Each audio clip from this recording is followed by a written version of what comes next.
Днес ще си говорим за стадион Бижу, разположен в Западна България. Само на 1 час от София с автомобил.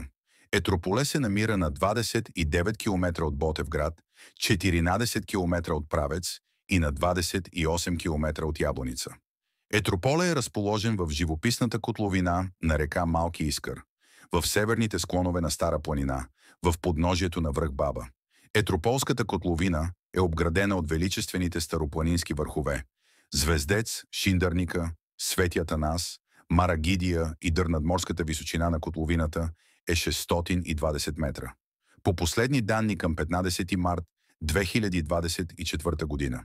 В града живеят 10 082 души по настоящ адрес. Клубът е основан през 1922 година под името Балкан.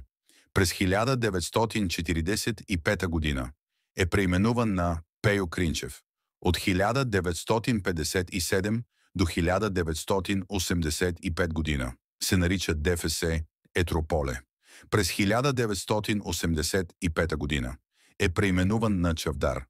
От 1990 година до 1995 година се нарича ФК Етрополе. През 1995 година пак е преименуван на Чавдар, след което през 1998 година отново е преименуван на Етрополе. От лятото на 2000 година отново се нарича Чавдар. През 1972 година достига до 16-ти на финал за Купата на Съветската армия, като на първия 32 финал отстранява Свобода, Милковица, с 2-0, но отпада от Ботев с Враца, с 1-4 след продължение. В редовното време резултатът е 1-1. През 2004 година влиза в Югозападната трета лига, в група, и от тази година започва да се пише новата история на Чавдар от Етрополе. В първото си участие след дългогодишно прекъсване завършва на 15-то място. През 2006-2007 година. Отбора успя да завърши на второ място, изпреварвайки носителя на купата на аматьорската футболна лига Малеш Микрево и Пирин, Благоевград.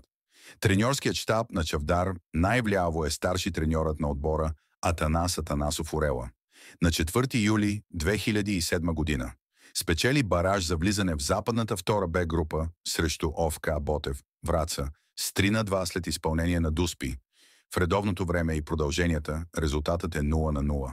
Рекордното им класиране е през сезон 2007-2008, като там завършват на трето място в западната Б професионална футболна група.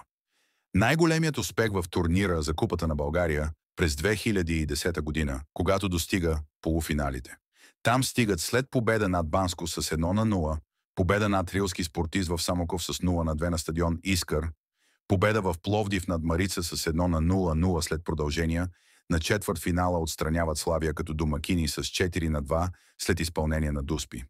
На полуфинала отпадат от Бероев Етрополе с 1-0, като трябва да се отбележи, че това е най-посетения матч в историята на Чавдар Етрополе. 5000 души на стадион Чавдар.